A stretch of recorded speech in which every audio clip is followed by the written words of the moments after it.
Now on to the fiber channel part. We already configured our pools. In case of policies, we only have those best practice policies here.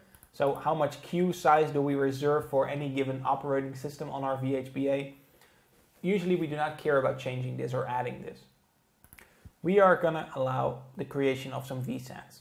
Now, and because I want to do some fiber channel booting, I will need to configure some of my uplink FC interfaces because now nothing is configured yet. So I need to create some vSANs.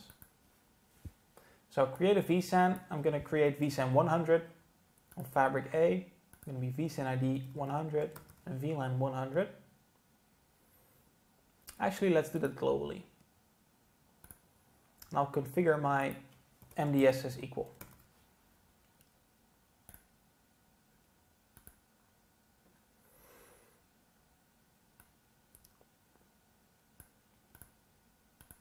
So I'm going to allow FC uplink trunking.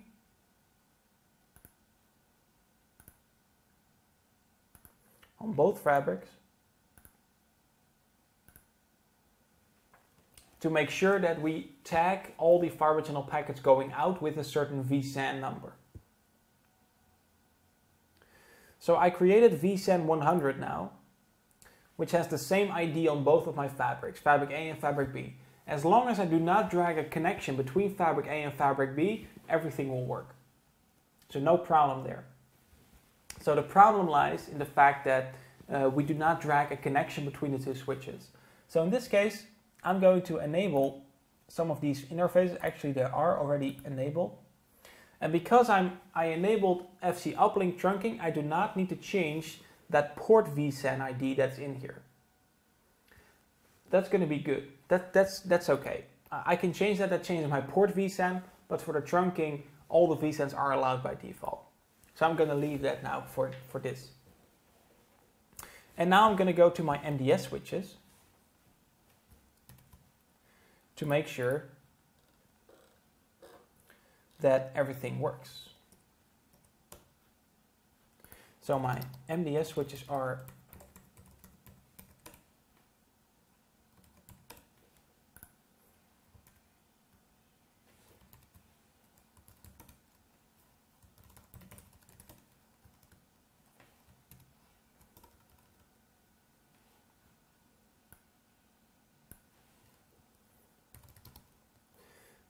it's going to be FC 19 and 10.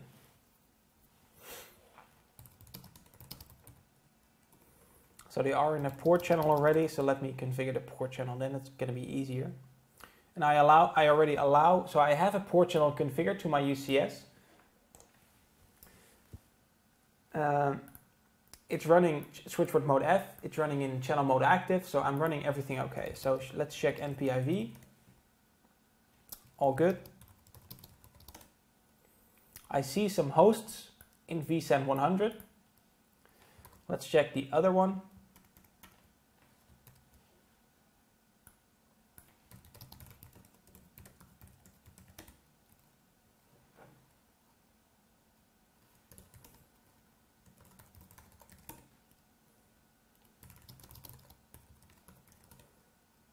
Same here.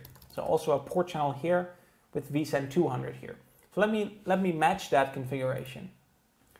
So instead of configuring vSAN 100, I'm going to delete that. And what I'm going to do is I'm going to configure a vSAN just for Fabric A, which is called 100.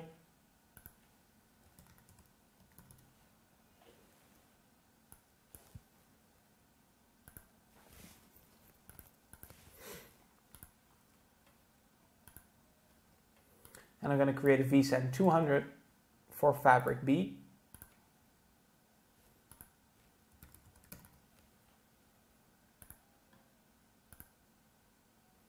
And I configure port channels. So create a fiber channel port channel 1.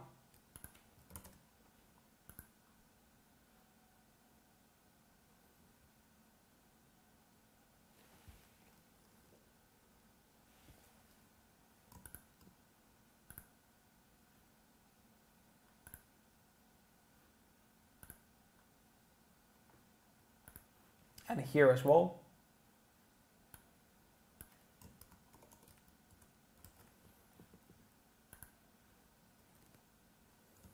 So I add the interface to the port channel.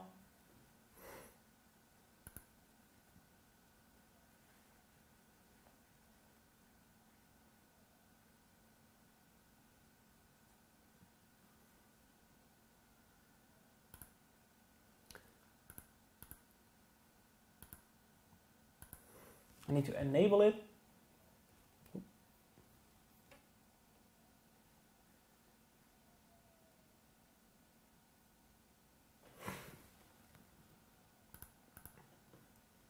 Same goes for Fabric B. Enable it. And if we check our CLI, we should see that now port channel 1 is up and running, which we see.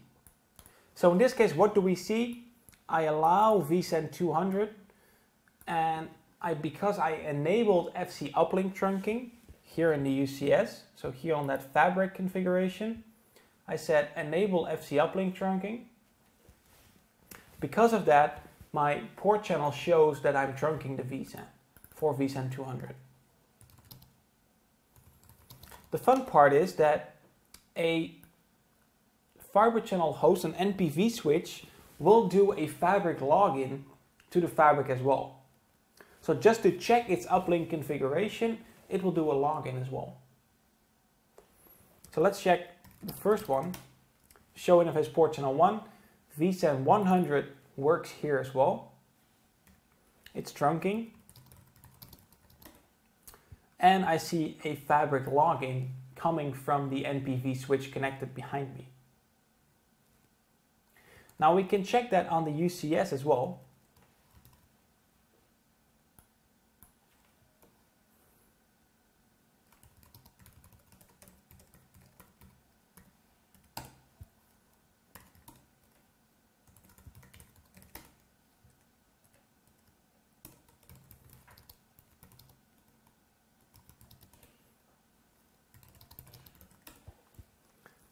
Show interface SAN port channel 1. And I see that vSAN 1 is also created, but that's not allowed on the other side, so that's going to stay in the isolated state. It's not coming up, it's not allowed on the other side, so I'm just going to have vSAN 100 is up, which is good. Fine with that. Both my members are up, so show SAN port channel database. I can see that both of my Fibre channel members are up. Be aware, on the Nexus 5000, or in this case the Fabric Interconnect, it's not a show port channel like it is on the MDS. Here it is show port channel 1. But on the Fabric Interconnect it shows as a SAN port channel 1.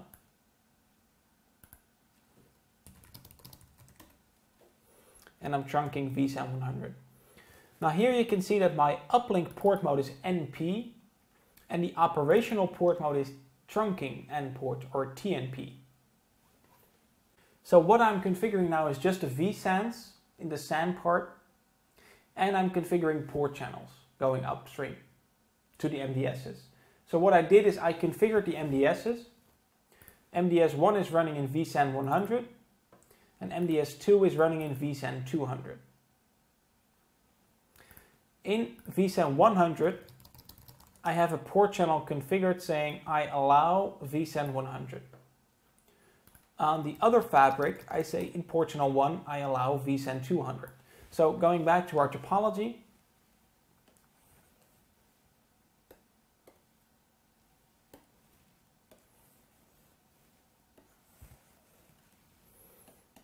we have FIA and we have FIB. Above here we have our MDS1 and MDS2.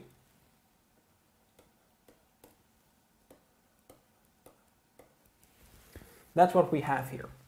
So and below here we have our UCS. What I configured now are two Fibre channel links that I port channel together. So here there's port channel 1 allowing vSAN 100, and here on Fabric Interconnect 2 I also created a port channel where I allow vSAN 200.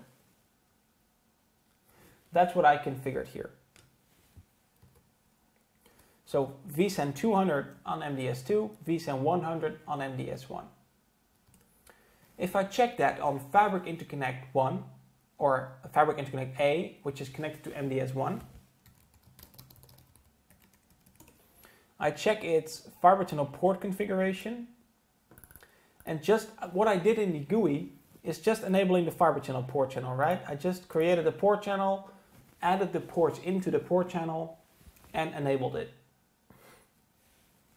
And I said I want to enable the trunking of the vSAN. So I want to enable the tagging of the vSAN number in the packets. That's what I did here in the Fabric A configuration. In that Fabric A configuration, there is an option saying enable FC uplink trunking. I enabled that for both of my fabrics. And therefore, if I check the CLI again on the MDSs, and I do a show interface port channel 1, I see that my vSAN 100 is up and running. And because it is trunking vSANs, it means that it is tagged. It is a tagged vSAN. It is an F port, as we discussed yesterday, so an F port connects to an N port. But because this F port connects to an NPV switch, remember, the Fabric Interconnect runs in NPV mode. Therefore, these ports run in NP mode. Because they are tagging their traffic, it means that I'm running in a TNP mode. So NP is just the uplink configuration for an NPV switch, where the T stands for the trunking N port. And that's exactly what I have right now. So on the UCS, I have a switchport mode NP, but I enable trunking as well. And that results in a TNP port. To support the NPV configuration, we need the NP-IV feature enabled on the MDSs. Now there was some pre-configuration on this MDS, so if I do a show NP-IV status, it will say NP-IV is enabled. So therefore I did not need to enable it. And my port channels were already configured. So just to remember, vSAN 100 on the left side, vSAN 200 on the right side, and everything is up and running. So why I needed this? Well, I needed this to get my fiber channel network to be up and running to enable the fiber channel boot that I will be doing in a minute. Alright, so that's about my FC uplink port. I have a port channel, I trunk vSAN 100 on one and vSAN 200 on the other, and therefore I can use these connections now to create VHBA templates. That's where the whole point of this is. So VHBA templates. Not that much of settings as in VNIC templates, as I explained yesterday as well. So we do not have that much setting here. So what we usually give these guys a name. So this is just a template, remember? So this does not have anything to do with the actual names of the interfaces later on. So this is just my Fabric A VHBA. I say, all right, this is going to be Fabric A, meaning I will have vSAN 100 to be selected. Now I can also choose an initial or an updating template here. Usually for VHBAs, nothing will change, right? I will initially enable it for Fabric A in a certain vSAN, and that's not going to change anything. Importantly, I can only select a single vSAN here. So a VHBA does not support vSAN trunking. If I want to give a server access to resources in multiple vSANs, I need to create multiple VHBAs on that specific server blade. The only card supporting multiple VHBAs is the Palo card. The Menlo card does not support it. It just supports a single VHBA on Fabric A and a single VHBA on Fabric B. So if I want to do multiple vSAN storage access on blades, I need a Palo card. Alright, so select the WWPN pool. The worldwide node name pool is for the whole server the same node name. So I will configure that in my service profile because it's not specific for this VHBA. Fabric A, so I'm going to use the pool which uses Fabric A. Some people think that I need to create a fiber channel QoS policy, because when I create a QoS policy, I can select the FC queue. And I say, all right, I need to make sure that my fiber channel over Ethernet traffic ends up in the fiber channel queue. That's not the case. The UCS will automatically detect FCOE traffic and will place that traffic automatically in the fiber channel queue. So no need for a QoS policy here. And that's all I can configure here. I need to create one for Fabric B.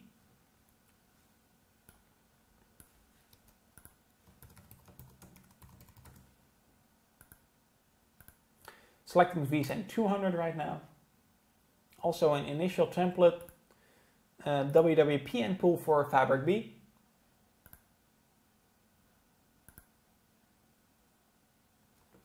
And click OK.